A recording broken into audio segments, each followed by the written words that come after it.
Hello students, स्वागत है आपका एक बार फिर से आपके अपने प्यारे और दुलारे यूट्यूब चैनल आदर्श क्लासेस पर। प्यारे बच्चों, आज के इस क्लास में हम लोग जानने वाले हैं कक्षा 10 बोर्ड परीक्षा में पूछे जाने वाले 80 विज्ञान के महत्वपूर्ण प्रश्नों के बारे में। प्यारे बच्चों, इस वीडियो को बनाने का एक छोटा सा मकसद बस इतना है कि आपने जो पूरे साल बोर्ड एग्जाम का प्रिपरेशन किया, आपने जो साइंस का प्रिपरेशन किया, आप एक बार देख सकें कि आपकी तैयारी कैसी है। इसमें मैंने विज्ञान के वीबीआई क्वेश्चंस को लिया है, तो आइए हम लोग यहाँ से सारे क्वेश्चंस को देखते हैं और आप प्रयास कीजिए सारे क्वेश्चन का आंसर देने का, और जो भी क्वेश्चन इंपॉर्टेंट है, जो आपको नहीं आता है, वो सीखें मेरे साथ। चलिए वीडियो को आगे स्टार्ट करते हैं। बिहार बोर्ड मॉडल पेपर पहला 2025, ऐसे ऐसे और भी बहुत सारे मॉडल पेपर अभी आपको देखने को मिलेंगे, जिसमें अभी हम लोग महत्वपूर्ण 80 प्रश्न को देखने वाले हैं। और अभी आप देख रहे हैं यूट्यूब चैनल आदर्श क्लासेस, और मैं हूं आपका ट्यूटर प्रतीक सत्यम। और यहां से हम लोग आज के पहले क्वेश्चन की ओर आगे बढ़ते हैं। सबसे पहला क्वेश्चन आपके स्क्रीन पर है कि इनमें से कौन सा सूत्र दर्पण सूत्र है। इनमें से कौन सा सूत्र दर्पण सूत्र है, बताइए, जल्दी से बताइए, इनमें से कौन सा सूत्र दर्पण सूत्र है। जैसा कि हम लोग जानते हैं कि अवतल दर्पण हो या उत्तल दर्पण हो, दर्पण सूत्र होता है 1/f बराबर 1/u प्लस 1/v। अब अगर हम इसके ऑप्शंस की ओर ध्यान दें, तो पहला ऑप्शन है 1/f plus 1/u equal to 1/v, जबकि आप देख रहे हैं यहाँ पर LHS में 1/f है।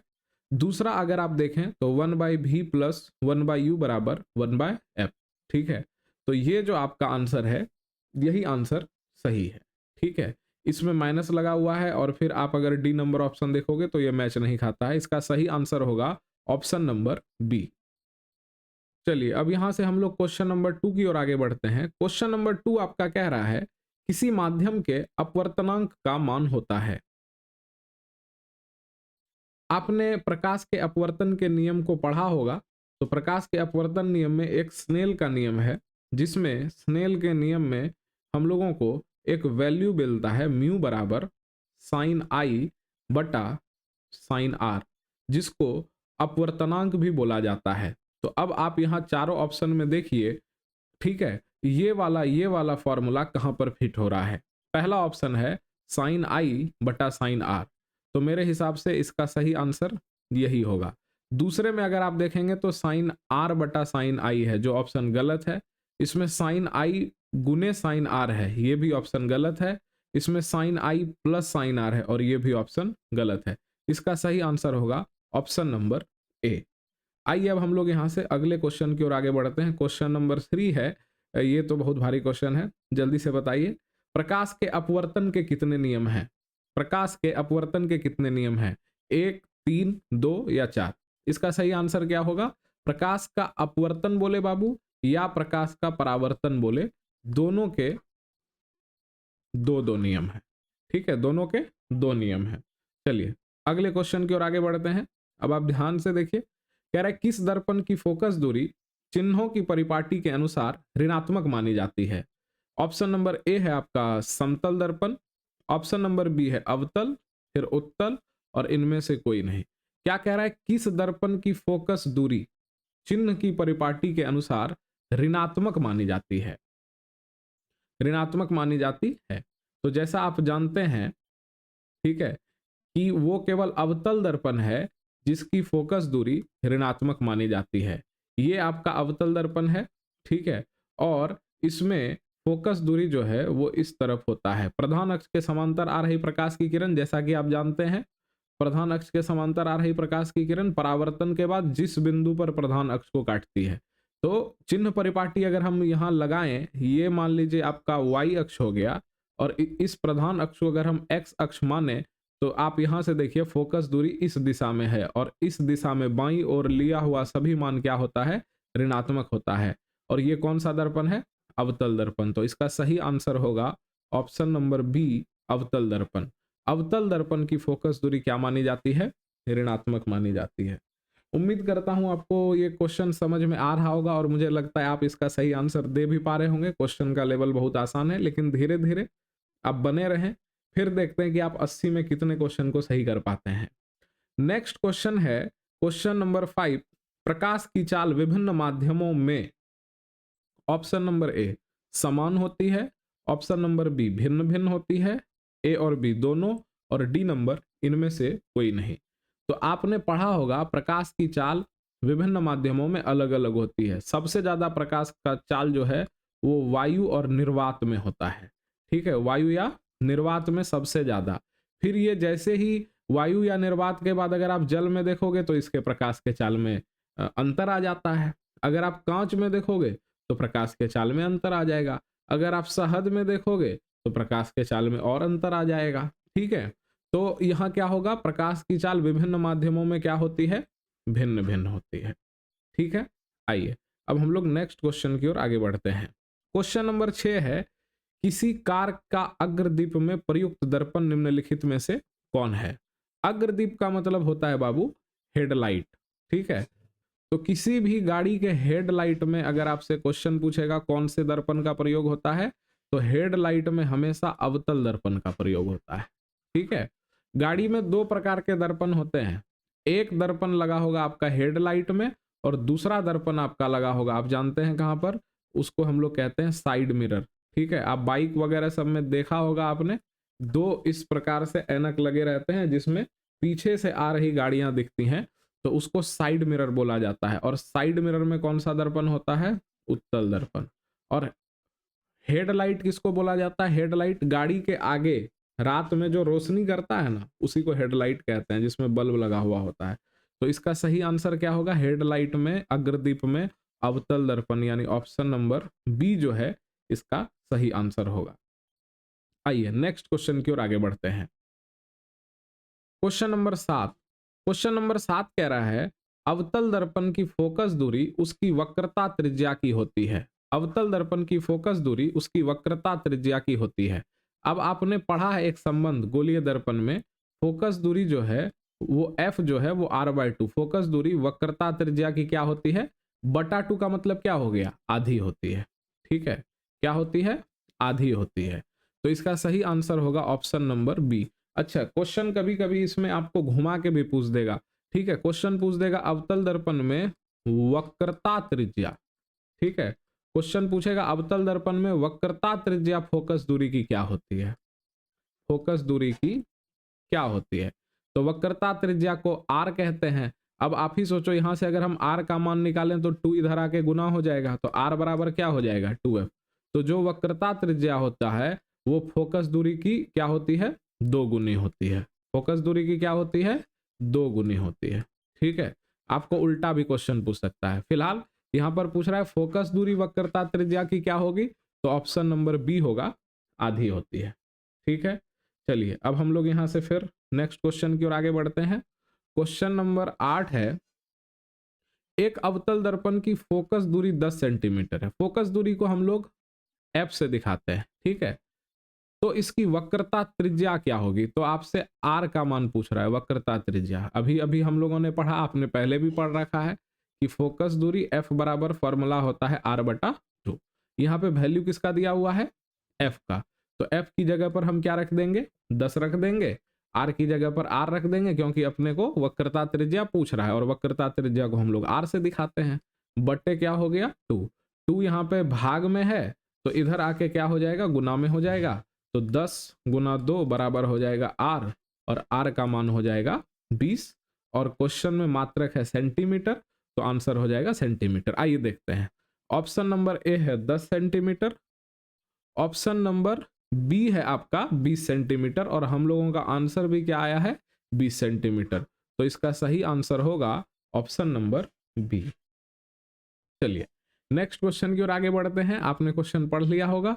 नेक्स्ट क्वेश्चन है, सरल सूक्ष्मदर्शी में किसका उपयोग होता है। ठीक है, जो सूक्ष्मदर्शी होता है उसमें किसका उपयोग होता है। सबसे पहले आप ये जान लीजिए कि सूक्ष्मदर्शी में लेंस का प्रयोग होता है। तो इस ऑप्शन में जो दर्पण वाले ऑप्शन है वो तो पहले ही हट जाएंगे। ठीक है, सूक्ष्मदर्शी में किसका प्रयोग होता है, लेंस का प्रयोग होता है। अब अपने पास दो ऑप्शन बचा, ऑप्शन नंबर सी और ऑप्शन नंबर डी, अवतल लेंस और उत्तल लेंस। तो आप हमेशा याद रखिएगा, सरल सूक्ष्मदर्शी में उत्तल लेंस का प्रयोग होता है। ठीक है, चलिए नेक्स्ट क्वेश्चन की ओर आगे बढ़ते हैं। देखिए क्वेश्चन नंबर 10 पे हम लोग पहुंच चुके हैं। ठीक है, कह रहा है किसी बिंब का अवतल दर्पण द्वारा बना प्रतिबिंब आभासी, सीधा तथा बिंब से बड़ा पाया गया, वस्तु की स्थिति कहाँ होनी चाहिए। ठीक है, बोला अवतल दर्पण है सर, और इस अवतल दर्पण में प्रतिबिंब जो है वो आभासी, बहुत बढ़िया बात है, सीधा और वस्तु से बड़ा पाया गया। ठीक है, मान लीजिए ये वस्तु है और प्रतिबिंब जो है वो वस्तु से बड़ा पाया गया, तो बताइए वस्तु की स्थिति कहाँ होनी चाहिए। जैसा कि आपने पढ़ा है प्रतिबिंब निर्माण का इसमें 6 स्थिति होता है। कौन से स्थिति में अवतल दर्पण में वस्तु का आभासी प्रतिबिंब बनता है, तो आपको पता होगा वह स्थिति पहली ही है। ठीक है, पहली ही है जब जब ये आपका ध्रुव हो गया, ये आपका हो गया मुख्य फोकस। ठीक है, जब वस्तु कहाँ हो, ध्रुव और फोकस के बीच में हो, तब ही इसका प्रतिबिंब दर्पण के पीछे बनता है। ठीक है, दर्पण के पीछे का मतलब क्या हो गया, पीछे का मतलब ही हो गया काल्पनिक, आप याद रखिएगा। ठीक है, और ये वस्तु से क्या होता है, बड़ा बनता है, वस्तु से बड़ा बनता है।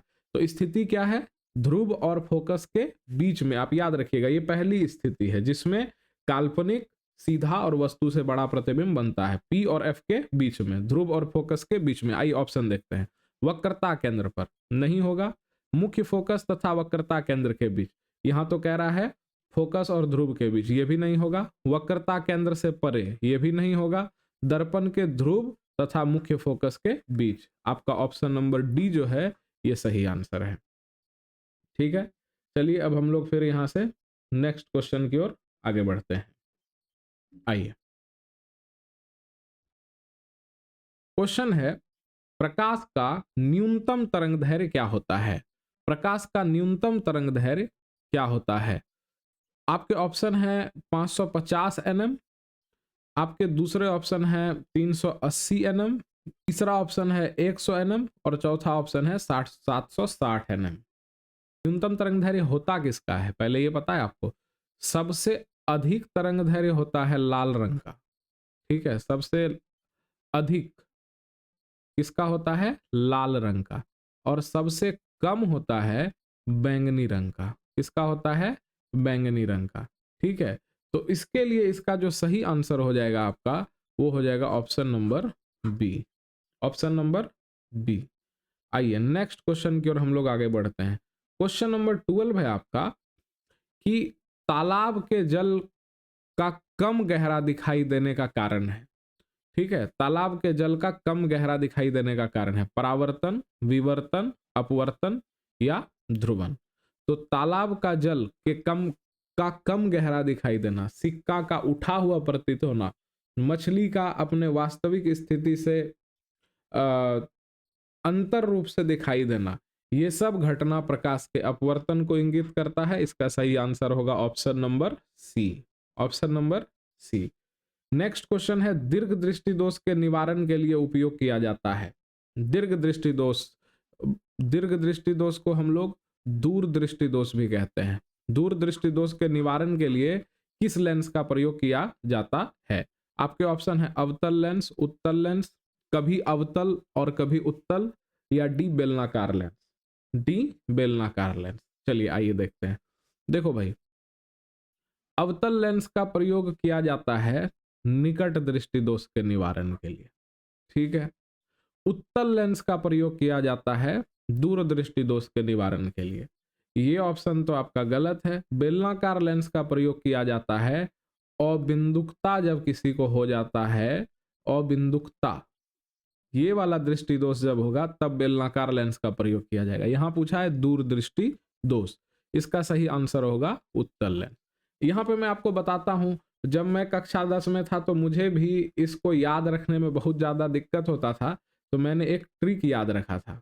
ठीक है, जैसा कि मैंने अभी लिखा ना, दूर के लिए कौन सा लेंस, उत्तल लेंस, और निकट के लिए कौन सा लेंस, अवतल लेंस।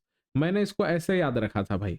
ठीक है, दूर में देखिए आप, दूर में कितने अक्षर हैं, 2, और इसमें जो लेंस प्रयोग हुआ है उसमें कितने अक्षर हैं, उ तो ल, 3। उसी तरह इसमें आप देखो 1 2 और 3, इसमें देखो 1 2 3 और 4। मैंने याद रखा था 2 का 3 और 3 का 4, 2 का 3 3 का 4। अब आप कैसे याद रखोगे, 2 का मतलब दूर, और दूर 2 के लिए 3, 3 अक्षर से कौन सा लेंस बना, उत्तल, 3 अक्षर से उत्तल।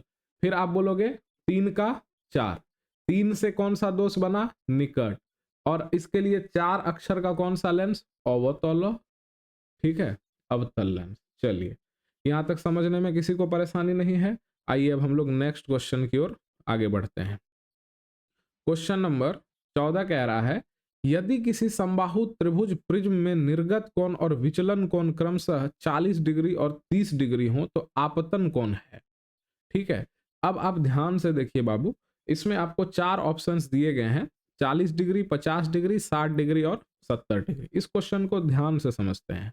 ठीक है, बोला यदि किसी समबाहु त्रिभुज प्रिज्म में, प्रिज्म का ये हिस्सा समबाहु त्रिभुज वाला दिख रहा है, ठीक है, और इसमें क्या क्या दिया हुआ है, निर्गत कोण। आप याद रखिएगा निर्गत कोण को ई से दर्शाया जाता है, और निर्गत कोण दिया गया है 40 डिग्री। विचलन कोण, विचलन कोण को डेल्टा से दर्शाया जाता है, और ये दिया हुआ है 30 डिग्री। मैं अपने से नहीं बोल रहा हूं, यहां पे दिया हुआ है, ठीक है। ये एक समबाहु त्रिभुज प्रिज्म का एक हिस्सा है, और आप जानते हैं समबाहु त्रिभुज का प्रत्येक कोण 60 डिग्री का होता है, और ये जो कोण है इसी को बोला जाता है प्रिज्म कोण। समझिएगा आप, ठीक है, इसको क्या बोला जाता है, प्रिज्म कोण, जिसको ए से ही दर्शाया जाता है, मैंने नाम भी ए लिया है। अब इस प्रिज्म में एक संबंध होता है, अभी मैं ऑब्जेक्टिव पढ़ा रहा हूं तो बहुत डिटेल में नहीं जाऊंगा, आप याद रख लीजिएगा। इसका एक संबंध होता है आई प्लस ई बराबर ए प्लस डेल्टा, ये एक संबंध होता है, जिसमें आई का मतलब है आपतन कोण, आई का मतलब क्या है, आपतन कोण, ई का मतलब है निर्गत कोण, ई का मतलब है निर्गत कोण, ए का मतलब है प्रिज्म कोण। ठीक है, आप समझिएगा, ए का मतलब है प्रिज्म कोण, और डेल्टा का मतलब है विचलन कोण। डेल्टा का मतलब क्या है, विचलन कोण। ठीक है, तो ये एक संबंध होता है। इसी संबंध पे इस क्वेश्चन को बना के देखते हैं, I plus E equal to A plus delta, जहां आई का मतलब है आपतन कोण, और हमसे तो क्वेश्चन ही पूछा है बाबू आपतन कोण का मान क्या होगा, तो आई की जगह पर आई रख देंगे। अब लिखा है ई, अब आप ध्यान से देखिए, ई का मतलब हम लोगों ने निर्गत कोण को क्या माना है, ई, जिसका मान 40 है, तो भाई साहब यहाँ सॉरी यहाँ प्लस का साइन होगा, और प्लस ई के जगह पे 40 रख देंगे। अब यहाँ ए है, मैंने आपको अभी बताया इस कोण को प्रिज्म कोण बोला जाता है, जिसको ए से दर्शाया जाता है, और ये समबाहु त्रिभुज है, तो इस ए का मान, इस कोण का मान हो जाएगा 60 डिग्री, क्योंकि समबाहु त्रिभुज का प्रत्येक कोण 60 डिग्री का होता है, प्लस डेल्टा, डेल्टा का मतलब होता है विचलन कोण, और विचलन कोण का मान आपको दिया हुआ है, कितना दिया हुआ है भाई, 30 डिग्री दिया हुआ है। आप यहां पर रख दोगे 30 डिग्री, हो जाएगा आई प्लस 40 इक्वल टू 60, और 30 कितने हो जाएंगे, 90। अब आई इक्वल टू ये प्लस 40 इधर चला जाएगा, माइनस 40 हो जाएगा, और इसका आंसर आएगा 50 डिग्री। आइए देखते हैं ऑप्शन में 50 डिग्री है या नहीं। तो अगर हम यहाँ ध्यान से देखेंगे तो मेरा ऑप्शन नंबर बी जो है वो 50 डिग्री है, इसका सही आंसर होगा ऑप्शन नंबर बी। समझ में नहीं आया, रिपीट मोड में देखिए, ठीक है। ये आपका क्वेश्चन एग्जाम में आया हुआ है, बहुत इंपॉर्टेंट क्वेश्चन है, इससे रिलेटेड इसी तरीके से आपको अलग अलग मान देके क्वेश्चन पूछा जा सकता है, ध्यान रखिएगा। नेक्स्ट क्वेश्चन, सारे क्वेश्चन इंपॉर्टेंट है, किसी भी क्वेश्चन को स्किप नहीं करना है, वीडियो को पूरा देखना है। क्वेश्चन नंबर 15, जब सूर्य का प्रकाश वायुमंडल से गुजरता है तो वायु के सूक्ष्म कण में किस रंग के प्रकाश को अधिक प्रबलता से प्रकीर्णन करते हैं, ऑप्शन नंबर ए लाल, नारंगी, हरा या नीला। अब आप जल्दी से बताइए इसका सही आंसर क्या होगा, किस रंग का प्रकीर्णन सबसे ज्यादा होता है। आपने रेले का प्रकीर्णन नियम पढ़ा होगा, जिसमें यह बोला जाता है जिस रंग का तरंग धैर्य, समझिएगा आप जरा सा, जिस रंग का तरंग धैर्य जितना ज्यादा होता है उसका प्रकीर्णन उतना ही कम होता है, और जिस रंग का तरंग धैर्य कम होता है उसका प्रकीर्णन उतना ज्यादा होता है। ठीक है, यहां क्या कह रहा है, यहां कह रहा है जब सूर्य का प्रकाश वायुमंडल से गुजरता है तो वायु के सूक्ष्म कण किस रंग के प्रकाश को अधिक प्रबलता से प्रकीर्णन करते हैं। तो हमको एक बात बताइए, जिस रंग का तरंग धैर्य जितना कम होगा उसी का ना प्रकीर्णन सबसे ज्यादा होगा, तो आइए हम लोग पढ़ चुके हैं। सबसे अधिक तरंग दैर्घ्य किसका होता है, आपको पता है? सबसे अधिक तरंग दैर्घ्य होता है लाल रंग का। और सबसे कम तरंग दैर्घ्य किसका होता है? बैंगनी का। किसका होता है? बैंगनी का। अब आपने एक पढ़ा होगा तरीका याद रखने का सातों रंग को, बैजानी, हपी, नाला। तो सबसे ज्यादा तरंग दैर्घ्य होता है लाल रंग का, और जिसका तरंग दैर्घ्य ज्यादा होता है उसका प्रकीर्णन सबसे कम होता है। सबसे कम। और यहां क्वेश्चन पूछा है सबसे अधिक, तो सबसे अधिक किसका होगा? इसका तो सबसे कम होगा, तो सबसे अधिक किसका होगा? सबसे अधिक होगा बैगनी का।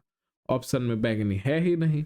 और आगे बढ़ेंगे, जामुनी का, ऑप्शन में जामुनी भी नहीं है। और आगे बढ़ेंगे, ऑप्शन में नीला होना चाहिए, ऑप्शन में नीला है। डी नंबर इसका सही आंसर होगा, डी नंबर। ठीक है, सबसे अधिक होता है बैंगनी का, बैंगनी ऑप्शन में नहीं है, तो हम बैंगनी के तरफ से आगे बढ़ेंगे। बैंगनी के बाद होता है बै के बाद जा, जा का मतलब जामुनी, जामुनी भी ऑप्शन में नहीं है। आगे बढ़ेंगे, फिर है बै जा नी, नी का मतलब हो गया नीला, और ऑप्शन नंबर डी में नीला है, इसका सही आंसर होगा ऑप्शन नंबर डी। चलिए क्वेश्चन अगला देखते हैं।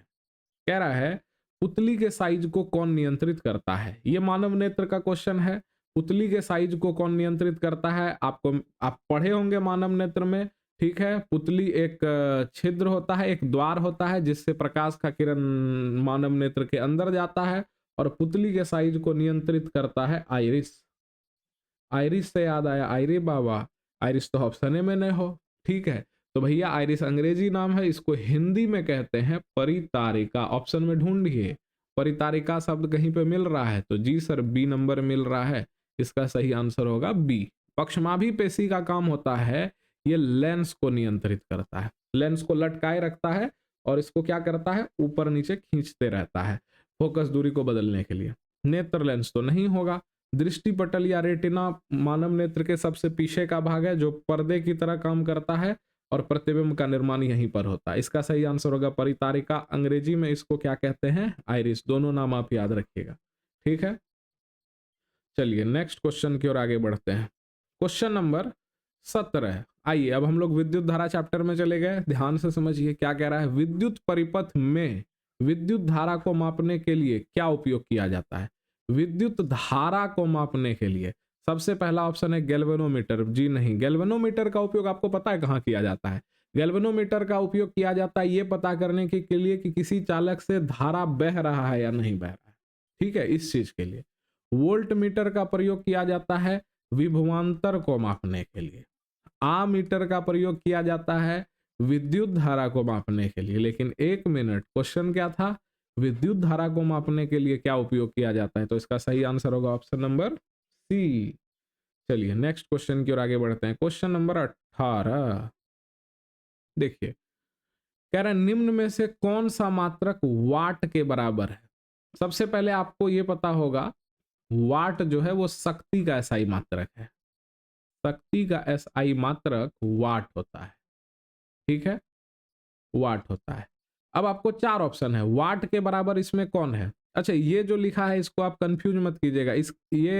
इसका मतलब हुआ जूल पे पावर -1 और सेकेंड पे पावर -1। इस एरो को आपको कुछ एक्स्ट्रा नहीं समझ लेना। उसी तरह इसका मतलब क्या हुआ? जूल पे पावर -2, ये वही कैप है जो बता रहा है ये पावर में है, और सेकेंड पे पावर -2 ये आपका ऑप्शन है।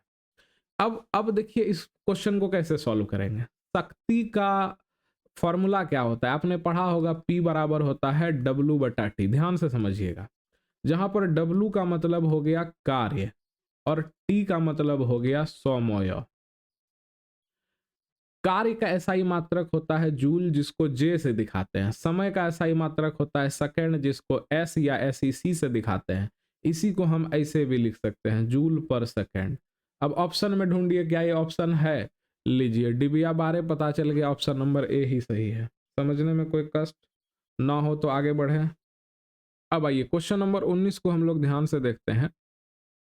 किसी परिपथ का वह गुण जो विद्युत ऊर्जा को उष्मा में बदल देता है कहा जाता है। ठीक है, विद्युत ऊर्जा को किस में बदल दे? उष्मा में। पहला ऑप्शन है धारा, आइए पढ़ के देखते हैं। दूसरा ऑप्शन है विभवांतर, तीसरा ऑप्शन है प्रतिरोध, चौथा ऑप्शन है शक्ति। ठीक है, इसमें सही आंसर क्या होगा? तो भैया इसका सही आंसर होगा प्रतिरोध। प्रतिरोध, जब हम किसी चालक में प्रतिरोध के मान को बढ़ाते हैं या ऊष्मा प्राप्त करने के लिए उसमें क्या लगा दिया जाता है? प्रतिरोधक लगा दिया जाता है। तो प्रतिरोध जो है वो उसके कारण हम लोगों को क्या प्राप्त होता है? ऊष्मा प्राप्त होता है। इसका सही आंसर ऑप्शन नंबर सी होगा। आइए 20 नंबर क्वेश्चन को देखते हैं। क्वेश्चन नंबर 20 कह रहा है विद्युत हीटर में तार की जो कुंडली होती है, कुंडली समझ रहे हैं, इस तरीके से ऐसे ऐसे संरचना होती है। ठीक है, तो इस कुंडली के लिए किस तत्व का व्यवहार किया जाता है? आपके ऑप्शन है नाइक्रोम, टंगस्टन, तांबा, जस्ता। तांबा का प्रयोग नहीं किया जाएगा, जस्ता का प्रयोग नहीं किया जाएगा, बच गया दो ऑप्शन। याद रखिएगा टंगस्टन का प्रयोग होता है बल्ब में। टंगस्टन का प्रयोग कहाँ होता है? बल्ब में। यहाँ क्या पूछा है? हीटर में। हीटर में नाइक्रोम का प्रयोग होता है। हीटर में किसका प्रयोग होता है? नाइक्रोम का। आइए नेक्स्ट क्वेश्चन की ओर आगे बढ़ते हैं। धरती पर का सबसे आसान क्वेश्चन यही है। ओम का नियम क्या है? ओम का नियम क्या है? विभवांतर समानुपाती होता है विद्युत धारा के। समानुपाती के चिन्ह को हटा के बराबर लगाते हैं, एक नियतांक देना पड़ता है और वो नियतांक यहाँ पे आर है। भी बराबर आई आर ढूंढिए, मिला। डिबिया बारे पहले नंबर में मिल गया। डिबिया बंद कीजिए, अगला क्वेश्चन पे आगे बढ़िए। क्वेश्चन नंबर 22 कह रहा है विद्युत ऊर्जा का व्यापारिक मात्रक क्या होता है?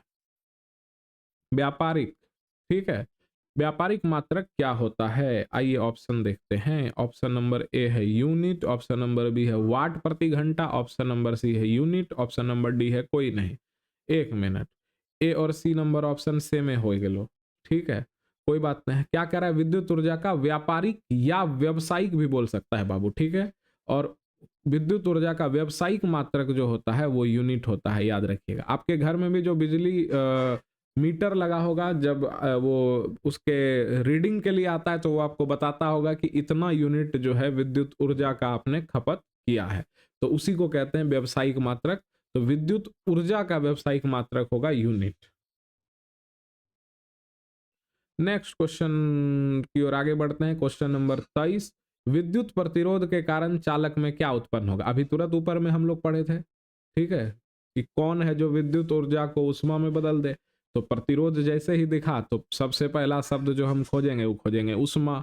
यहाँ लिखा है प्रत्यास्था, एकरा के काट देंगे। दूसरा ऑप्शन लिखा है चुंबकत्व, एकरा के दो बार काट देंगे। तीसरा ऑप्शन लिखा है उष्मा, प्रतिरोध का संबंध उष्मा से है, एकरा के टिक मार देंगे।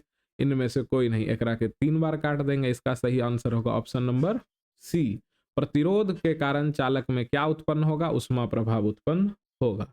आइए नेक्स्ट क्वेश्चन देखते हैं। क्वेश्चन नंबर 24 किसी विद्युत धारावाही चालक तार द्वारा उत्पन्न चुंबकीय क्षेत्र की दिशा निर्धारित करने के लिए निम्न में कौन सहायक है? लंबा चौड़ा क्वेश्चन, समझिए। कह रहा है कोई विद्युत धारावाही चालक है, ऐसा चालक है जिससे धारा बह रहा है, उसके कारण उत्पन्न चुंबकीय क्षेत्र की दिशा निर्धारित करने के लिए इसमें से कौन सा नियम है? किताब में क्रम वाइज पढ़ेंगे तो पहला नियम दक्षिण हस्त नियम होता है, जिसमें कहा जाता है यदि हम किसी धारावाही चालक तार को अपने दाहिने हाथ की मुट्ठी में इस प्रकार पकड़ें, इस प्रकार पकड़ें कि है जो अंगूठा है ये किसको दिखाए? धारा की दिशा को दिखाए कि धारा किधर बह रहा है, धारा किधर बह रहा है। समझ गए? तो हाथ की जो अन्य उंगलियां हैं, इसको ऐसे एकरा के मोड़ के रखा है, यही जो उंगली है ये चुंबकीय क्षेत्र की दिशा को दिखाता है। तो इसको कहते हैं मैक्सवेल का दक्षिण हस्त अंगुष्ठ नियम। इसका सही आंसर यही हो जाएगा। ठीक है, इसका सही आंसर ऑप्शन नंबर ए ही हो जाएगा। चलिए 24 नंबर क्वेश्चन हो गया, चुंबकीय क्षेत्र की दिशा को दिखाने के लिए दक्षिण हस्त अंगुष्ठ नियम। आइए नेक्स्ट क्वेश्चन की ओर आगे बढ़ते हैं। क्वेश्चन नंबर 25 किसी क्षण चुंबक के अंदर, समझिएगा और शब्द को याद रखना है, चुंबकीय क्षेत्र रेखाओं की दिशा क्या होगी? हड़बड़ाने जाना है। हम लोग पढ़े हैं कि कोई एक क्षण चुंबक है, मान लीजिए ये क्षण चुंबक है, इसमें चुंबकीय क्षेत्र की दिशा क्या होती है? तो चुंबक के बाहर होती है उत्तर से दक्षिण, चुंबक के बाहर, इसीलिए हम बोले थे पढ़ने, यहां बोल रहा है अंदर। तो ये ऐसे उत्तर से दक्षिण आया और अंदर जो है वो दक्षिण से उत्तर जाता है। किधर जाता है? दक्षिण से उत्तर। और बाहर जब पूछेगा तब क्या होगा? उत्तर से दक्षिण हो जाएगा। अभी होगा दक्षिण से नाक के सीधा में उत्तर। ठीक है, ये देखिए, तो इसका सही आंसर होगा, अंदर बोला है तो दक्षिण से उत्तर, दक्षिण से उत्तर आपको मिल रहा है, बी नंबर ऑप्शन होगा। ठीक है, कोई दिक्कत? चलिए क्वेश्चन नंबर 26। ले, घर में विद्युत से दुर्घटना किसके कारण होती है? पहला ऑप्शन फ्यूज तार से, फ्यूज से तो बचता है बाबू, गलती हो। शॉर्ट सर्किट से, उच्च धारा प्रवाह से, एकरा में से कोई नहीं। इसका सही आंसर क्या होगा? Short circuit. लघुपथन से दुर्घटना होने का चांस रहता है। शॉर्ट सर्किट समझते हैं ना, कभी कभी दो तार जब आपस में सट जाता है तो दुर्घटना घटित हो सकता है। ठीक है, आइए क्वेश्चन नंबर 27 देखते हैं, क्या कह रहा है समझिए। एगो विद्युत हीटर है, इसका कुंडली का प्रतिरोध, प्रतिरोध को किससे दिखाते हैं? आर से। न्यूमेरिकल हो उसको तुरंत ऐसे करके लिख लीजिए, ओम को ऐसे दर्शाते हैं उल्टा लोटा। ठीक है, प्रतिरोध 55 ओम है। 220 वोल्ट विभवांतर भी का मान दिया हुआ है, 220 वोल्ट के स्रोत से विद्युत धारा लेगी, उसका मान होगा। विद्युत धारा का मान पूछ रहा है, मतलब आपसे आई का मान पूछ रहा है। अभी तुरंत सर हम पढ़े, इसमें तीन चीज है, आर भी और आई। सर अभी तुरंत पढ़े ओम का नियम, भी बराबर हो तो हो आई आर। भी के जगह पे भी का मान रखिए 220, आई के जगह पे आई का मान रखिए, बथुए है कुछ नहीं निकालना है। आर के जगह पे आर का मान रखिए जो है 55। 55 गुना में है, इधर आके हो जाएगा भाग, तो यहाँ दीजिए भाग, कोई नहीं भागेगा वीडियो से, सब देखते रहेगा। इसको कटाइए, एकरा के कटाइए, 11 पचे 55, एकरा के कटाइए 11 दूना 22, एगो सुनना 5 से एकरा के कटाइए 4 बार में। ठीक है, तो विद्युत धारा का मान आया 4 है, देखिए ऊपर में चमक रहा है। इसका सही आंसर डिबिया बारे ऑप्शन मिल गया। ठीक है, डिबिया बारे का मतलब ऑप्शन ए। 27 नंबर हो गया। चलिए नेक्स्ट क्वेश्चन की ओर आगे बढ़ते हैं। क्वेश्चन नंबर 28 है, निम्न में से कौन सा ऊर्जा स्रोत सौर ऊर्जा का व्युत्पन्न नहीं है? मतलब सौर ऊर्जा से प्रत्यक्ष या अप्रत्यक्ष रूप से भी कोई संबंध नहीं है उसका, ऐसा कौन सा ऊर्जा है? पहला ऑप्शन है भूतापीय ऊर्जा, तीसरा ऑप्शन है पवन ऊर्जा, चौथा ऑप्शन है नाभिकीय ऊर्जा, और चौथा ऑप्शन है जैव मात्रा। बताइए इसका सही आंसर क्या होगा? तो इसमें भूतापीय ऊर्जा, पवन ऊर्जा और जैव मात्रा जो है ये कहीं ना कहीं प्रत्यक्ष या अप्रत्यक्ष रूप से सौर ऊर्जा से संबंधित होता है। ठीक है, सौर ऊर्जा से संबंधित होता है। एकमात्र जो है वो नाभिकीय ऊर्जा जो है ये किसी भी प्रकार से सौर ऊर्जा से संबंधित नहीं होता है। इसका आंसर होगा ऑप्शन नंबर सी। चलिए नेक्स्ट क्वेश्चन की ओर आगे बढ़ते हैं। उम्मीद करते हैं कि 28 क्वेश्चन में आप लोग 2800 क्वेश्चन सही मेरे बताने से पहले मारे होंगे। ठीक है, उम्मीद करते हैं कि आप वहां भी जय को क्वेश्चन आएगा, 80 में 40 को बनाना होता है, 40 नंबर आप वहां भी लाएंगे। जीवाश्म ईंधन के ऊर्जा का वास्तविक स्रोत कौन है? पहला ऑप्शन है नाभिकीय संलयन, दूसरा ऑप्शन है सूर्य, तीसरा ऑप्शन है चंद्रमा, चौथा ऑप्शन है इनमें से कोई नहीं। आप जानते हैं जीवाश्म ईंधन, जैसा नाम वैसा काम। जीवाश्म ईंधन किसको कहते हैं? तो ऐसा ईंधन जो हम लोगों को जीवों के अवशेष से प्राप्त। ठीक है, पहले बात समझ लें, जीवों के अवशेष से प्राप्त हो। अब ये जो जीव के अवशेष से प्राप्त ईंधन है, इसका वास्तविक स्रोत, इसके ऊर्जा का वास्तविक स्रोत क्या है? इसका सही आंसर होगा ऑप्शन नंबर बी, सूर्य। ठीक है, नाभिकीय संलयन नहीं होगा, चंद्रमा नहीं होगा, इनमें से कोई नहीं होगा। क्योंकि ये कैसे बनता है जीवाश्म ईंधन? कई वर्षों तक जो ये आपका जीवों का अवशेष है ये मिट्टी के अंदर दबा रहता है, मिट्टी के अंदर दबा रहता है। सूर्य से प्रकाश का किरण विकिरण के द्वारा जब पृथ्वी पर मिट्टी में प्रवेश करता है तो उसी के उच्च ताप से ये जो जीवों के अवशेष है ये जीवाश्म ईंधन में बदल जाते हैं। इसलिए इसका वास्तविक ऊर्जा का जो स्रोत होगा वो सूर्य होगा, ऑप्शन नंबर बी। चलिए नेक्स्ट क्वेश्चन की ओर आगे बढ़ते हैं। निम्न में से उत्तम ऊर्जा का स्रोत कौन है? कई बार पूछा गया क्वेश्चन है बाबू, निम्न में से उत्तम ऊर्जा का स्रोत कौन है? इसका सही आंसर होगा ऑप्शन नंबर ए है कोयला, ऑप्शन नंबर बी है लकड़ी, ऑप्शन नंबर सी है पेट्रोलियम, ऑप्शन नंबर डी है बायोमास। ठीक है, तो यहाँ पे ये सारे जितने भी ईंधन हैं, यहाँ पे ये सारे ईंधन आपको इसमें ये आपको नवीकरणीय संसाधन मिलेगा, नवीकरणीय ऊर्जा के स्रोत हैं, लेकिन इसको जलाने पर बहुत मात्रा में धुआं निकलता है जब आप लकड़ी को जलाते हैं। ठीक है, उत्तम ऊर्जा का स्रोत या उत्तम ईंधन का पहचान क्या होता है? जो हमको कम खर्च में प्राप्त हो जाए, जो हमको आसानी से मिले। ठीक है, तो इसमें उत्तम ऊर्जा का स्रोत जो होगा, याद रख लीजिएगा एकदम, बायोमास होता है। क्या होता है? बायोमास होता है। ठीक है, चलिए, निम्न में कौन सा पदार्थ बिना ज्वाला के जलता है? ठीक है, ज्वाला समझते हैं ना, ज्वाला ज्वाला ज्वाला है, मोमबत्ती हो, जब आप मोमबत्ती को जलाते हैं तो ये ज्वाला के साथ जलता है। ये जो ऐसे ऐसे आपको ये आकृति दिख रहा है ना, मोमबत्ती में भी दिखता होगा, इसी को ज्वाला कहते हैं।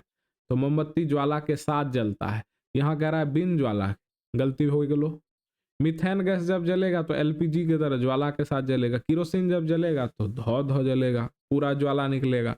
एकमात्र कोयला को आप कभी जलते देखे होंगे तो इसमें ज्वाला नहीं निकलता है। ठीक है, ये केवल तपता है। इसका सही आंसर होगा ऑप्शन नंबर डी।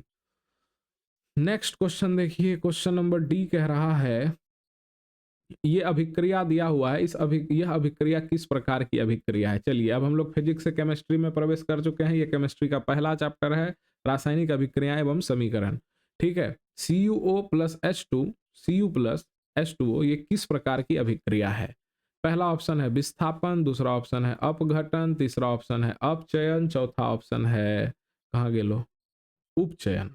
ठीक है, अगर आप ध्यान से देखेंगे तो यहाँ CuO प्लस H2 लिखा है और तीर चिन्ह के बाद क्या हो रहा है, इस Cu बेचारा अकेला हो जा रहा है, और ये जो ऑक्सीजन है ये किसके साथ जा रहा है? H2O के साथ जा रहा है। तो यहाँ पे ये आपका अपचयन अभिक्रिया भी है, ये आपका उपचयन अभिक्रिया भी है। अपचयन अभिक्रिया कहता है जिसमें ऑक्सीजन का ह्रास हो। तो आप यहाँ देखिए, कॉपर ऑक्साइड से ऑक्सीजन गायब हो गया तो ऑक्सीजन का ह्रास हो गया। यहाँ पे H2 अकेला था, यहाँ H2 दुकेला हो गया, मतलब इसके साथ ऑक्सीजन जुट गया, तो यहाँ ऑक्सीजन का योग भी हो रहा है।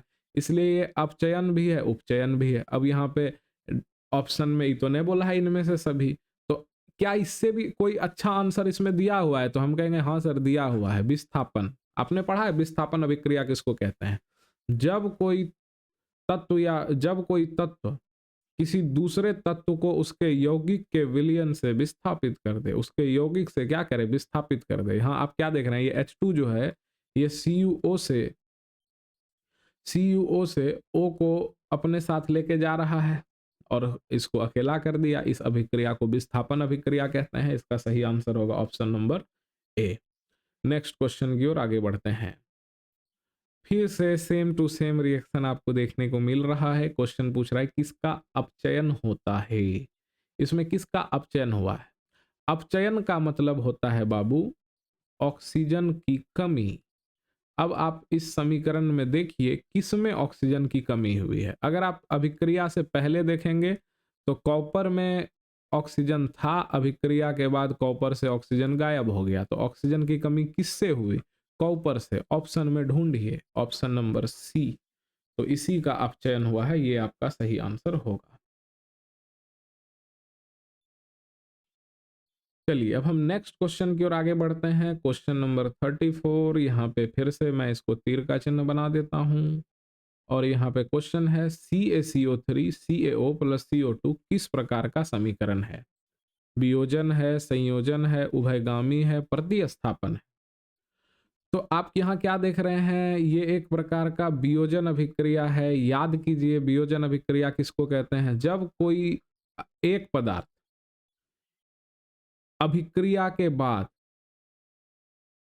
दो या दो से अधिक पदार्थों में टूट जाए। एगो अकेला पदार्थ है और वो दो या दो से अधिक पदार्थों में जब टूट जाता है तो ऐसी अभिक्रिया को वियोजन अभिक्रिया कहते हैं। ठीक है, चलिए नेक्स्ट क्वेश्चन की ओर आगे बढ़ते हैं।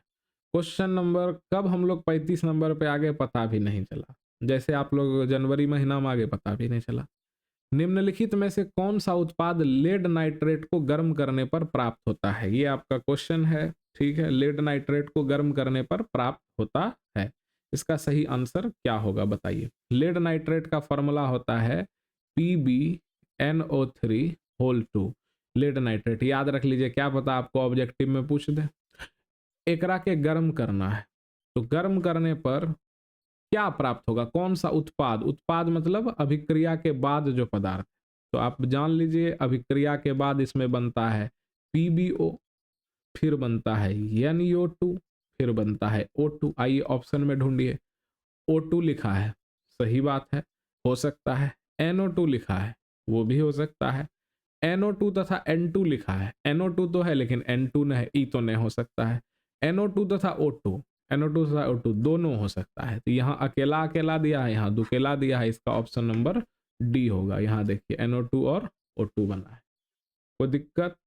चलिए नेक्स्ट क्वेश्चन नंबर 36, आयोडीन युक्त नमक इनमें से कौन है। पहला ऑप्शन है NaCl प्लस Ki, Ki का मतलब potassium iodide, NaCl plus KiO3, KiO3 मतलब पोटेशियम आयोडेट, इसको बोला जाता है पोटेशियम आयोडेट, ठीक है, आप लिख सकते हैं कॉपी में। ऑप्शन नंबर सी है दोनों, ऑप्शन नंबर डी है इनमें से कोई नहीं, इसका सही आंसर होगा ऑप्शन नंबर सी, ये दोनों ही आयोडीन युक्त नमक है। नमक का फॉर्मूला NaCl होता है और इसमें ये आयोडीन की मात्रा, ये आयोडीन की मात्रा मिला दी गई और ये बना आयोडीन युक्त नमक, और ये दोनों ए और बी दोनों सही है, इसलिए इसका ऑप्शन नंबर सी सही होगा। फिर नेक्स्ट क्वेश्चन हम लोग देखते हैं, निम्न में से कौन प्रबल क्षारक है। लीजिए और हल्का क्वेश्चन आ गया, पहला ऑप्शन है NH4OH, याद रखिएगा, यहाँ NH4 बोल रहा है, ये बहुत ज्यादा दुर्बल है बेचारा, बुझे। यहाँ लिखा है NaOH, Na, समझ रहे हैं, सोडियम कितना अभिक्रियाशील हो, तो यही है प्रबल क्षारक इस, ठीक है। MgOH2 दुर्बल होगा, CuOH2 होगा लेकिन दुर्बल होगा, यहाँ पूछा है प्रबल, ठीक है, प्रबल, तो NaOH होगा प्रबल क्षारक। नेक्स्ट क्वेश्चन है, बैटरी का कौन सा अम्ल है, बैटरी में कौन सा अम्ल, आप देखते हैं आपके घर में इन्वर्टर बैटरी होगा तो बैटरी में ना एक पानी डाला जाता है, तो उस पानी में कौन सा अम्ल होता है, उसमें कौन सा अम्ल होता है, जल्दी से बताइए। उसमें होता है सांद्र H2SO4, ठीक है, जिसको पानी में मिला दिया जाता है तो यही सांद्र H2SO4 तनु H2SO4 बन जाता है, मतलब जल की मात्रा ज्यादा अम्ल की मात्रा कम, इसका सही आंसर होगा ऑप्शन नंबर सी। और भी बैटरी में H2SO4 अम्ल पाया जाता है। क्वेश्चन नंबर 39 है, अम्लीय वर्षा के जल का पीएच मान होना चाहिए, याद रखिएगा, ऑप्शन है 5.6, 5.6 से कम, 5.6 से अधिक, 7। देखिए 7 तो नहीं होगा, 7 होगा तो उदासीन हो जाएगा, यहाँ कह रहा है अम्लीय वर्षा के लिए 5.6 से जितना अधिक बढ़ेंगे क्षारीयता बढ़ता जाएगा, क्षारीयता बढ़ता जाएगा, 5.6 पे रह सकते हैं और उससे जितना कम जाएंगे अम्लीयता बढ़ता जाएगा। तो कौन सा आंसर आपको ज्यादा सटीक लग रहा है, ऑप्शन नंबर बी, 5.6 से जब घट जाते हैं तो उस वर्षा को अम्ल वर्षा कहते हैं। ये पीएच का मान है, ठीक है, जब पीएच का मान घट जाएगा, कितना से घट जाएगा, 5.6 से कम हो जाएगा, तब उस वर्षा को हम लोग क्या कहते हैं, अम्लीय वर्षा कहते हैं। चलिए आधा क्वेश्चन हो गया। एसिटिक अम्ल का तनु विलयन, ठीक है, एक विलयन है, किसका विलयन है, एसिटिक अम्ल का, के बारे में कौन सा अवलोकन सत्य है। पहला ऑप्शन है यह सिरका सा गंध देता है, दूसरा ऑप्शन है यह प्याज सा गंध देता है, तीसरा ऑप्शन है यह सड़े अंडे सा गंध देता है, चौथा ऑप्शन है यह सड़े मांस सा गंध देता है। कह रहा है एसिटिक अम्ल में कौन सा बात सही है। आपको पता है एसिटिक अम्ल का एक और नाम होता है, मतलब किस पदार्थ में एसिटिक अम्ल पाया जाता है, सिरका में, किसमें, सिरका में, तो भैया एसिटिक अम्ल किसके ऐसा गंध देगा, सिरका के ऐसा। नेक्स्ट क्वेश्चन, एक्वारेजिया जिसको रॉयल जल या अम्लराज भी बोला जाता है, याद रखिएगा, तीनों एकरे नाम है, बहुत अमीर आदमी है। एक्वारेजिया, रॉयल जल और अम्लराज किस अनुपात में सांद्र हाइड्रोक्लोरिक अम्ल और सांद्र नाइट्रिक अम्ल। अच्छा, हाइड्रोक्लोरिक अम्ल का सूत्र होता है HCl, नाइट्रिक अम्ल का सूत्र होता है HNO3, और अम्लराज किसको कहते हैं पता है, अम्लराज कहते हैं जब नाइट्रिक अम्ल और हाइड्रोक्लोरिक अम्ल को मिला दिया जाए, लेकिन कैगो हाइड्रोक्लोरिक अम्ल के अणु को मिलाया जाएगा 3 और कैगो HNO3 के अणु को मिलाया जाएगा 1। क्वेश्चन क्या पूछा है, ध्यान से देखिएगा, पहले क्या लिखा है, पहले लिखा है हाइड्रोक्लोरिक अम्ल, तो हाइड्रोक्लोरिक अम्ल कितना रहता है 3, एवं बाद में लिखा है सांद्र नाइट्रिक अम्ल। सांद्र नाइट्रिक अम्ल का अनुपात क्या रहता है, सॉरी मात्रा क्या रहता है, 1। तो अनुपात क्या बना, 3:1। इसका सही आंसर होगा ऑप्शन नंबर ए।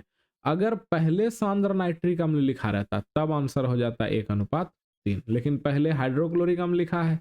हाइड्रोक्लोरिक के 3 अणु होते हैं, इसलिए पहले 3 बाद में 1, आंसर हो जाएगा 3:1, ऑप्शन नंबर ए।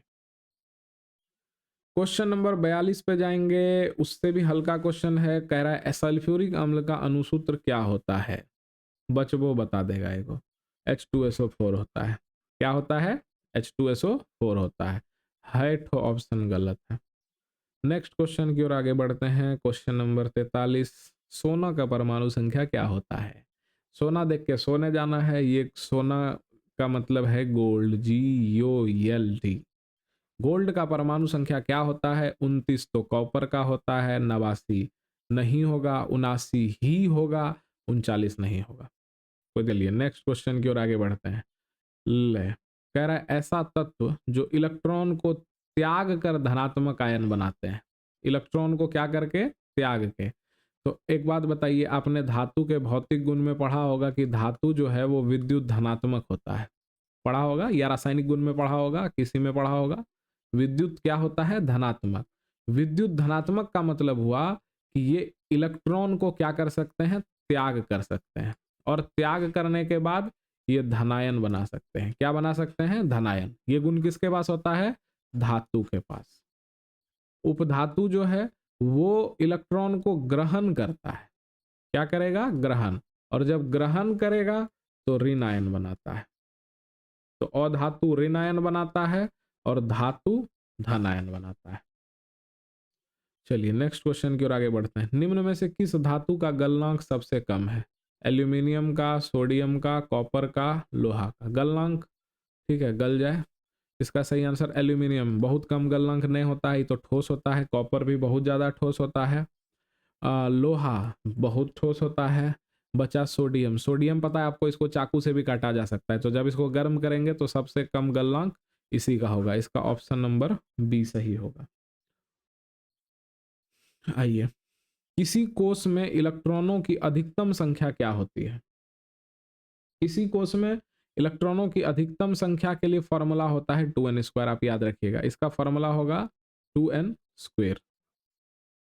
ठीक है, आइए नेक्स्ट क्वेश्चन देखते हैं। कौन सी गैस उत्सर्जित होगी जब धातु जल के साथ अभिक्रिया करेगा। ऑप्शन को मारो गोली, पहले जानो। हम लोग पढ़े थे धातु के रासायनिक गुण में, जब धातु जल के साथ अभिक्रिया करता है तो ये बनाता है, क्या बनाएगा बताइए, धात्विक हाइड्रोक्साइड और साथ में हाइड्रोजन गैस। हाइड्रोजन गैस मिला, ऑप्शन में देखिए ये रहा। धातु जब जल के साथ अभिक्रिया करेगा तो बनाएगा हाइड्रोक्साइड या ऑक्साइड। ऑक्साइड भी बनाता है, ऑक्साइड बनाएगा। फिर भी कौन सा गैस बनेगा, हाइड्रोजन गैस। तो धातु जल के साथ अभिक्रिया करेगा तो कौन सा gas, hydrogen gas. Next question, electron के स्थानांतरण से, इलेक्ट्रॉन के स्थानांतरण, स्थानांतरण समझ रहे हैं, साझा, इन्ने उन्ने उन्ने इन्ने कर देना। तो साझा से याद रखिएगा, साझा से जो यौगिक बनता है उसको सहसंयोजी यौगिक कहते हैं। साझा से क्या बनेगा, सहसंयोजी यौगिक। दान देने से मतलब इलेक्ट्रॉन को त्यागने से या इलेक्ट्रॉन को ग्रहण करने से। कोई तत्व इलेक्ट्रॉन त्याग रहा है और दूसरा तत्व उसको ग्रहण कर रहा है, इसके संबंध में जब यौगिक बनेगा तो उसको हम कहते हैं आयनिक यौगिक। लेकिन यहाँ क्या कह रहा है, स्थानांतरण से, साझा करके। तो साझा करके जो यौगिक बनेगा उसको कहेंगे सहसंयोजी यौगिक। अब यहाँ से एक और ऑब्जेक्टिव याद रखिए, सहसंयोजी यौगिक केवल अधातु में बनता है, जब अधातु और अधातु अभिक्रिया करेगा। ठीक है, आयनिक यौगिक कब बनेगा, आयनिक यौगिक तब बनेगा जब धातु और अधातु अभिक्रिया करेगा, जब दोनों करेगा। ठीक है, धातु और अधातु। सहसंयोजी कब करेगा, जब अधातु और अधातु अभिक्रिया करेगा। ठीक है, चलिए नेक्स्ट क्वेश्चन की ओर आगे बढ़ते हैं बच्चा लोग। ऑप्शन नंबर 49 है, प्रोपेनॉन का क्रियाशील मूलक क्या है। प्रोपेनॉन आपको पता है लास्ट में लगा है नून, नून का मतलब निम्मक, नहीं यहाँ निम्मक नहीं होगा, नून का मतलब ये कीटोन समूह है, और कीटोन समूह का पहचान होता है double bond C double bond O. Option number ढूंढिए, ओ एच नहीं होगा, सी ओ ओ एच कभी नहीं होगा, double bond C double bond O यही आंसर सही होगा। ये सी एच ओ है, ये एल्डिहाइड का होता है। चलिए यहाँ से हम आपको इसको सिखा देते हैं, सी एच ओ एल्डिहाइड का होता है, सी ओ ओ एच कार्बोक्सिलिक अम्ल का होता है। किसका होता है? कार्बोक्सिलिक अम्ल। ओ एच किसका होता है? तो भैया ओ एच होता है एल्कोहल का।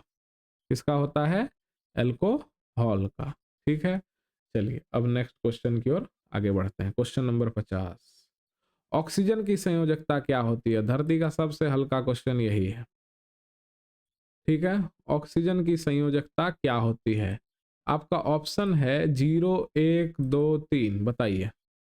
ऑक्सीजन का संयोजकता, ऑक्सीजन का परमाणु संख्या होता है 8, इसका इलेक्ट्रॉनिक विन्यास होगा 2 और 6। बाह्यतम कक्षा में कितना इलेक्ट्रॉन? 6। हर तत्व अपने बाह्यतम कक्षा में अष्टक पूरा करना चाहता है, ये भी अष्टक पूरा करने के लिए इसको 2 इलेक्ट्रॉन चाहिए, तो ये 2 इलेक्ट्रॉन किसी से पैंचा लेगा, तो जितना इलेक्ट्रॉन का ये पैंचा लिया अष्टक पूरा करने के लिए, वही उसका संयोजकता कहलाता है। यानी ऑक्सीजन की संयोजकता क्या होती है? 2 होती है।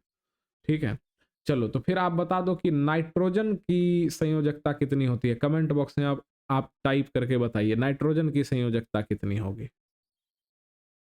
नेक्स्ट क्वेश्चन की ओर आगे बढ़ते हैं, आइए। क्वेश्चन है एथेन में कितने सहसंयोजी आबंध हैं? आइए देखते हैं। एथेन बोल रहा है ना, तो एथेन का पहले संरचना सूत्र बनाइए। ये हुआ एथेन, ये हुआ एथेन। कह रहा है कितना सहसंयोजक आबंध है? सहसंयोजक आबंध समझ रहे हो ना, इलेक्ट्रॉन का साझेदारी से। गिनो, 1 2 3 4 5 6 7। तो सही आंसर क्या होगा? इसका सही आंसर होगा ऑप्शन नंबर डी, 7। ठीक है, चलिए नेक्स्ट क्वेश्चन की ओर आगे बढ़ते हैं। क्वेश्चन नंबर 52 कह रहा है कौन सा हाइड्रोकार्बन सबसे सरल यौगिक है? ये तो सबसे बच्चा वाला क्वेश्चन है, जैसे दिखे आंसर मारना है मिथेन। कौन सा हाइड्रोकार्बन सबसे सरलतम है, या ऐसे पूछेगा सरलतम हाइड्रोकार्बन कौन है? ठीक है, ये आपसे पूछेगा, तो वो है मेथेन। ठीक है, चलिए नेक्स्ट क्वेश्चन। हाइड्रोजन के 2 परमाणुओं के बीच में कितने आबंध होते हैं? याद रखिएगा, हाइड्रोजन के 2 परमाणुओं के बीच में एकल आबंध होता है। कौन सा होगा? एकल आबंध। ऑप्शन नंबर ए सही होगा, द्वि नहीं होगा, त्रि नहीं होगा। नेक्स्ट क्वेश्चन है, नाइट्रोजन का द्वि परमाणु, द्वि मतलब दो, 2 गो नाइट्रोजन का परमाणु है, और इनके बीच में कौन सा आबंध होता है? याद रखिएगा, नाइट्रोजन के बीच में त्रि आबंध होता है। नाइट्रोजन के बीच में त्रि आबंध, ऑक्सीजन के बीच में द्वि आबंध, हाइड्रोजन के बीच में एकल आबंध। ठीक है, चलिए नेक्स्ट क्वेश्चन पे बढ़ते हैं। कह रहा है फुलेरिन किसका अपरूप है? ऑक्सीजन का, सल्फर का, कार्बन का, फास्फोरस का। आप रटे होंगे, फुलेरिन जो है वो कार्बन का अपरूप है। इसके अलावा और कार्बन के अपरूप कौन कौन से हैं? तो आपको पता है हीरा है, आपको पता है ग्रेफाइट है, आपको पता है कोयला है, और उसी तरीके से फुलेरिन भी है। उसी तरीके से फुलेरिन जो है, यहाँ पे एक आर लगा दीजिए, फुलेरिन भी जो है वो अपरूप है। किसका? किसका अपरूप है भाई? कार्बन का। वायुमंडल में CO2 गैस की मात्रा क्या है? ऑप्शन देखने का जरूरत नहीं है, 0.03%। अब देखो ऑप्शन, ऑप्शन नंबर ए नहीं होगा, ऑप्शन नंबर बी नहीं होगा, ऑप्शन नंबर सी होगा, वायुमंडल में कार्बन डाइऑक्साइड की मात्रा। नेक्स्ट क्वेश्चन पे आगे बढ़ते हैं। मेथेन किसका उदाहरण है? ऑप्शन है संतृप्त हाइड्रोकार्बन, असंतृप्त हाइड्रोकार्बन, एरोमेटिक हाइड्रोकार्बन, कार्बनिक यौगिक। तो याद रखिएगा मेथेन जो है वो संतृप्त हाइड्रोकार्बन का उदाहरण है। मेथेन किसका उदाहरण है? संतृप्त हाइड्रोकार्बन का। 58 नंबर है, किसी तत्व में 2 सेल है। सेल का मतलब बैटरी मत समझ जाना, सेल का मतलब है कक्षा। बोला कोई तत्व है, मान लीजिए वो तत्व एक्स है, इसमें 2 गो सेल है, 2 कक्षा है, एक के और एक एल, और दोनों ही इलेक्ट्रॉन से पूरा पूरा भरा है। जैसा कि आपको पता है कि पहला कक्षा में कितना इलेक्ट्रॉन रह सकता है? 2, और कह रहा है दोनों भरा है। दूसरा कक्षा है एल, एल में भी आपको पता है कितना रह सकता है? 8। तो कह रहा है बताइए वह तत्व क्या है। तो भैया 2 और 8 इलेक्ट्रॉन को जोड़ देंगे तो हो जाएगा 10, और 10 किसका परमाणु संख्या होता है, नियोन का। किसका होता है, नियोन का। ऑप्शन नंबर ए जो है वो आपका सही हो जाएगा। नेक्स्ट क्वेश्चन है, आवर्त सारणी के प्रथम वर्ग का सदस्य क्या होता है। अम्लीय धातु होता है, अक्रिय गैस होता है, क्षार धातु होता है, मिश्र धातु होता है। याद रखिएगा, आवर्त सारणी का जो पहला सदस्य है H, Li, Na, K, Rb, Cs और Fr, ठीक है। Hydrogen, lithium, sodium, potassium, rubidium, caesium, francium, इस समूह को क्षार धातु समूह कहते हैं। क्या कहते हैं, क्षार धातु। ये पहला समूह है। और प्रथम समूह को, प्रथम वर्ग को, समूह को ही वर्ग कहते हैं, उसको हम लोग कौन सा समूह कहते हैं, क्षार धातु। ऑप्शन नंबर सी सही होगा। ठीक है, क्षार का स्पेलिंग अक्ष आकार र होगा, क्षार धातु होगा। ठीक है, आइए नेक्स्ट क्वेश्चन की ओर आगे बढ़ते हैं। आधुनिक आवर्त सारणी में कुल कितने समूह हैं। याद रखिएगा, आधुनिक आवर्त सारणी में कुल समूह की संख्या है 18। ठीक है, आधुनिक आवर्त सारणी में आवर्त की संख्या कितनी है, जल्दी वीडियो यहाँ रोक के कमेंट बॉक्स में टाइप करो। आवर्त की संख्या है 7 और समूह की संख्या कितनी है, 18। यहीं से एक क्वेश्चन और याद दिला देता हूँ। आधुनिक आवर्त सारणी के बदले जब हम लोग मेंडलीव की आवर्त सारणी को देखेंगे, तो मेंडलीव की आवर्त सारणी में आवर्त की संख्या होती है, पता है तुमको, 6, और समूह की संख्या कितनी होती है, 8।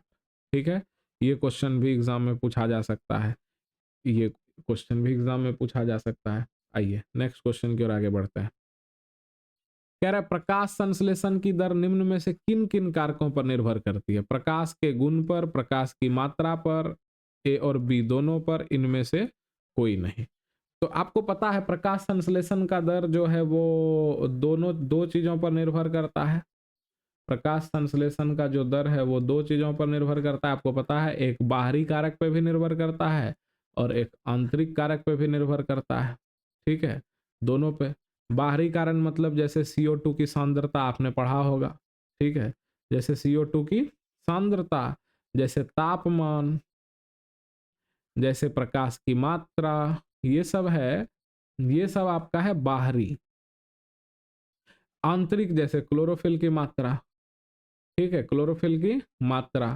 ठीक है, बाहरी में जैसे हो गया प्रकाश का गुण, प्रकाश का गुण। और क्या हो गया, जल की मात्रा, जैसे हो गया जल की मात्रा। और भी है, प्रकाश की तीव्रता है, और क्या है, O2 की सांद्रता।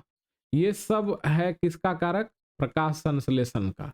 ठीक है, तो प्रकाश के गुण पर भी निर्भर करता है, प्रकाश की मात्रा पर भी निर्भर करता है, इसलिए इसका आंसर होगा सी नंबर। ठीक है, सी नंबर होगा। 62 नंबर कह रहा है किस पौधे में रंध्र अनुपस्थित रहते हैं। आम, इसमें रंध्र पाया जाता है, इसलिए ये गलत होगा। पूछ रहा है अनुपस्थित। हाइड्रिला, ये एक जलीय पेड़ है, और आप एक बात याद रख लीजिएगा, पेड़ नहीं है, जलीय पौधा है, और जलीय पौधा में जो रंध्र होता है वो अनुपस्थित होता है, अनुपस्थित होता है। नागफनी में आप कह सकते हैं कि अर्ध रंध्र कार्य करता है, बहुत कम मात्रा में। ठीक है, तो ये भी नहीं होगा। कनेर, कनेल का फूल आप देखेंगे जिसको हम लोग कनेल कहते हैं, वही कनेर है। ये तो बड़ा पेड़ होता है, इसमें भी रंध्र पाया जाता है। इसका सही आंसर होगा ऑप्शन नंबर बी। ठीक है, जलीय वर्ग का एक पौधा है हाइड्रिला, इसका सही आंसर यही होगा, इसमें रंध्र नहीं पाए जाते हैं। क्वेश्चन नंबर 63 है, श्वसन के अंतिम उत्पाद क्या है। CO2 और H2O, CO2 और ऊर्जा, H2O और ऊर्जा, CO2 H2O और ऊर्जा। ये ऑप्शन और ये ऑप्शन लगभग मैच खा रहा है।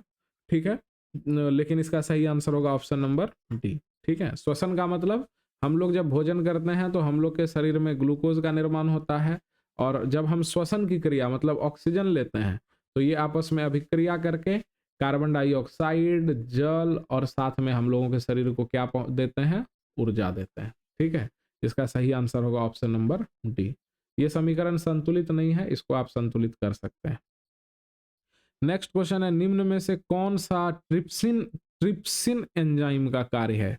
ट्रिप्सिन एंजाइम का कार्य क्या है, वसा का पाचन, कार्बोहाइड्रेट का पाचन, प्रोटीन का पाचन, या ऑप्शन नंबर डी इसमें से सही आंसर क्या होगा 64 नंबर में, जल्दी से बताइए। इसका सही आंसर होगा ट्रिप्सिन एंजाइम का कार्य होता है प्रोटीन को बचाना। ट्रिप्सिन एंजाइम का काम क्या होता है? प्रोटीन को पचाना। चलिए नेक्स्ट क्वेश्चन की ओर आगे बढ़ते हैं, आइए देखते हैं।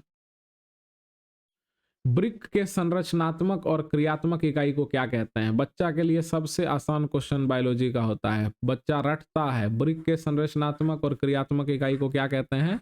नेफ्रॉन कहते हैं। आइए नेक्स्ट क्वेश्चन आगे बढ़ते हैं। यहाँ कह रहा है वसा का पाचन, ठीक है। वसा का पाचन कौन करता है? पेप्सिन। भैया पेप्सिन तो प्रोटीन का पाचन करता है, तो ये गलत हो गया। ट्रिप्सिन भी प्रोटीन का पाचन करता है, ये भी गलत हो गया। लाइपेज, हाँ लाइपेज जो है ये वसा का पाचन करता है, ठीक है। लाइपेज जो है ये वसा का पाचन करता है, तो इसका सही आंसर यही हो जाएगा। और एक बचा एमाइलेज, आप याद रखिएगा ये कार्बोहाइड्रेट का पाचन करता है। देखिए एक क्वेश्चन से कितना क्वेश्चन हम लोग पढ़ लिए, ठीक है। ये किसका पाचन करेगा? कार्बोहाइड्रेट का। पेप्सिन प्रोटीन का, ट्रिप्सिन प्रोटीन का, लाइपेज जो है वो वसा का पाचन करता है। इसका सही आंसर होगा ऑप्शन नंबर सी। और एमाइलेज जो है वो कार्बोहाइड्रेट के पाचन में सहायक होता है, ठीक है। आइए अब हम लोग नेक्स्ट क्वेश्चन की ओर आगे बढ़ते हैं। कह रहा है हृदय से रक्त को संपूर्ण शरीर में पंप किया जाता है। हृदय से रक्त को संपूर्ण शरीर में पंप किया जाता है, किसके द्वारा? फेफड़ों के द्वारा, निलय के द्वारा, आलिंदों के द्वारा, इनमें से सभी। बताइए इसका सही आंसर क्या होगा? फेफड़ों के द्वारा रक्त को क्या करने का काम किया जाता है? शुद्ध करने का काम किया जाता है। हाँ, निलय के द्वारा पंप करने का काम किया जाता है। इसका सही आंसर होगा option number B. Option number B, ठीक है। आलिंद है, आलिंद का काम क्या होता है? आलिंद का काम होता है रक्त को एकत्रित करना, याद रखिएगा। रक्त एकत्रित होता है यहीं पर आकर, कहां पे? आलिंद में। क्वेश्चन क्या पूछा है?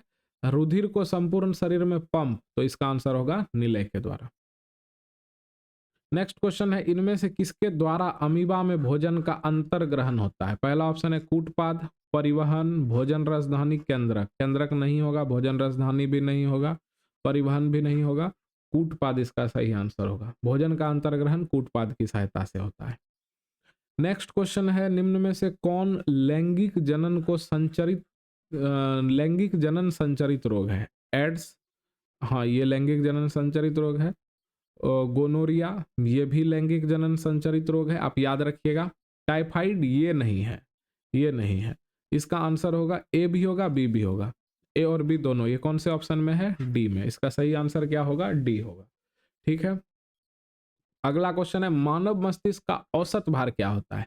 तो प्यारे बच्चों मानव मस्तिष्क का औसत भार 1300 ग्राम से 1400 ग्राम तक होता है। किताब में आपको ये डाटा अलग अलग देखने को मिलेगा। ग्राम 1300 ग्राम मतलब 1 किलो और 300 ग्राम। पहला ऑप्शन है 1 किलो, दूसरा ऑप्शन है 2 kg, तीसरा ऑप्शन है 1.4 kg, तो 1400 ग्राम के लगभग भी होता है। इसका सही आंसर होगा मानव मस्तिष्क का जो भार होता है वो 1.4 किलोग्राम के बराबर होता है। पादप में पाया जाने वाला वृद्धि हार्मोन निम्न में से कौन है? Gibberellin, adrenaline, insulin, thyroxine. इसका सही आंसर क्या होगा? जिब्रेलिन होगा। पादप में वृद्धि हार्मोन कौन सा है? जिब्रेलिन है। क्वेश्चन नंबर 72 लीजिए, सेम टू सेम क्वेश्चन है। जिब्रेलिन क्या है? अभी तुरंत तो हम लोग पढ़े हैं, हार्मोन है, वसा है, एंजाइम है या कार्बोहाइड्रेट है? इसका सही आंसर क्या होगा? ये एक क्या है? हार्मोन है। नेक्स्ट क्वेश्चन है प्रथम मासिक धर्म का प्रकट होना क्या कहलाता है? प्रथम मासिक धर्म जो फर्स्ट पीरियड आता है महिलाओं को, ठीक है, लड़कियों को, तो प्रथम मासिक धर्म का प्रकट होना क्या कहलाता है? 4 ऑप्शन दिया है, मोनोपाउज, मोनार्चे, मासिक चक्र या इनमें से कोई नहीं। याद रखिएगा प्रथम मासिक धर्म का जो प्रकट होना है वो क्या कहलाता है? वो मोनार्चे कहलाता है। इसको आप याद रखिएगा, ये क्वेश्चन भी एग्जाम में पूछा हुआ है। परागकण निम्न में से किसके अंदर बनते हैं? परागकण निम्न में से किसके अंदर बनते हैं? परागकण एक नर जनन इकाई है, ठीक है, पराग कोश के अंदर बनता है, यही सही होगा। ये भी नर जनन इकाई है। अंडाशय मादा जनन इकाई, वर्तिका मादा जनन इकाई, पत्ती इसका काम तो क्या होता है? भोजन बनाने का, ये तो नहीं होगा। ये मादा जनन इकाई है, मादा जनन इकाई है। परागकण नर जनन इकाई है, इसका संबंध किससे होगा? पराग कोष से होगा। मनुष्य के युग्मक में गुणसूत्र की संख्या कितनी होती है? आपको पता है गुणसूत्र की संख्या कितनी होती है? 46। और जब यहीं पे क्वेश्चन पूछ देगा कितना जोड़ा, एक जोड़ा में 2 गो होता है, तो इसको 2 से भाग दे दीजिएगा, हो जाएगा 23। अगर जोड़ा पूछेगा तो 23 हो जाएगा। अभी पूछा है युग्मक में गुणसूत्र की संख्या कितनी होती है, तो वो 46 होती है। ऑप्शन नंबर बी सही होगा। किसी जीव की जीनी संरचना क्या कहलाती है? जीनी संरचना क्या कहलाती है? ऑप्शन है जीनोटाइप, फेनोटाइप, लक्षण प्रारूप या इनमें से कोई नहीं। तो जीनी संरचना क्या कहलाती है? जीनोटाइप कहलाती है। क्वेश्चन है समजात अंगों के उदाहरण है।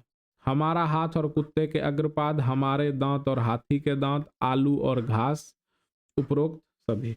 समजात अंग किसको कहते हैं आपको पता है? ऐसे अंग जिसकी बनावट तो समान होती है लेकिन उनके कार्य अलग अलग होते हैं। ठीक है, तो अगर आप ध्यान से देखेंगे तो हमारा हाथ और कुत्ते का अग्रपाद का जो संरचना होता है वो बिल्कुल सेम होता है, लेकिन दोनों का काम क्या है? अलग अलग है। तो इसी को हम लोग समजात अंग कहते हैं। फिर कह रहा है हमारे दांत और हाथी के दांत। तो हमारे दांत में जैसे आप कृंतक को देखिएगा और हाथी के दांत को देखिएगा तो दोनों का कार्य क्या है? अलग अलग है। ठीक है, और संरचना भी आपका लगभग अलग अलग है, ये नहीं होगा।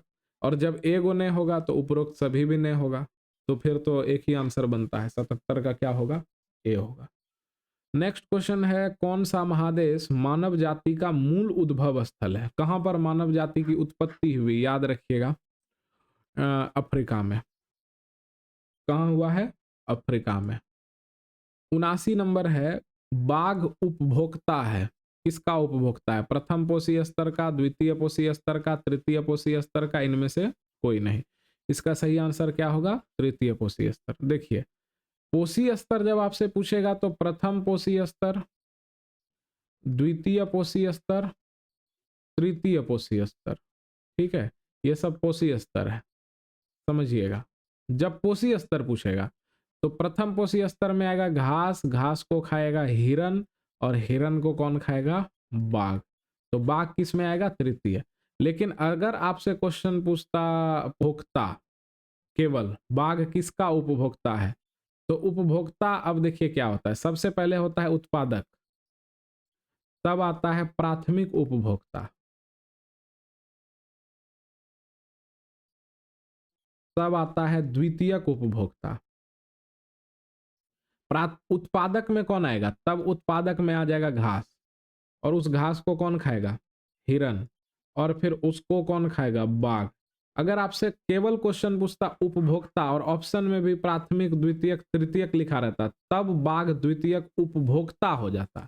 लेकिन यहां लिखा है पोषी स्तर, तो जैसे यहाँ पे घास को उत्पादक में रखा गया है, लेकिन जब आएगा पोषी स्तर तो पोषी स्तर में पहले पोषी स्तर में घास को रखा जाएगा, दूसरे में हिरन को रखा जाएगा, तीसरे में बाघ को रखा जाएगा। क्वेश्चन पूछा है बाघ, तो बाघ है तृतीय। इसका ऑप्शन नंबर सी सही होगा। नेक्स्ट क्वेश्चन की ओर आगे बढ़ते हैं। आज का लास्ट क्वेश्चन है निम्न में से किसके कारण वर्षा होती है? पहला ऑप्शन है CO2, दूसरा ऑप्शन है SO2, तीसरा ऑप्शन है CO, चौथा ऑप्शन है Cl2। इसका सही आंसर होगा ऑप्शन नंबर ए, CO2 के कारण क्या होती है? वर्षा होती है। आज का क्लास यहीं तक है, और चलिए स्पेलिंग में गलती लिख दी है, और उम्मीद करते हैं कि ये क्लास जो है आपको देखने में किसी प्रकार की परेशानी नहीं हुई होगी। मज़ा भी बहुत आया होगा, सीखने को बहुत कुछ मिला होगा, बहुत चीज़ आपका प्रैक्टिस हुआ होगा। और इसी तरह के इन्फॉर्मेटिव वीडियो को देखने के लिए अगर आपको ये वीडियो पसंद आया है, अगर आपको ये वीडियो पसंद आया है तो मेरे चैनल को सब्सक्राइब करें, वीडियो को लाइक करें। हाँ, नीचे में कमेंट करके ज़रूर बताइएगा कि वीडियो में क्या सुधारने की ज़रूरत है, या वीडियो आपको कैसा लगा। आपका एक छोटा सा सपोर्ट हम लोगों को बहुत मोटिवेशन देता है, हम लोगों को और काम करने का मन करता है। और इसी उत्साह के साथ आज जो है मैं विदा लेता हूँ। मिलेंगे अगले क्लास में दूसरे मॉडल पेपर के साथ। इसके अलावा साइंस की और भी इम्पोर्टेंट जो क्वेश्चन सीरीज है वो आपके चैनल पे मिलती जाएगी, तो आप तैयारी कर रहे हैं। हमारा टारगेट है कि आपको 95% से ऊपर आए, आप उसी लेवल पे मेहनत करेंगे। मिलते हैं अगले क्लास में, धन्यवाद।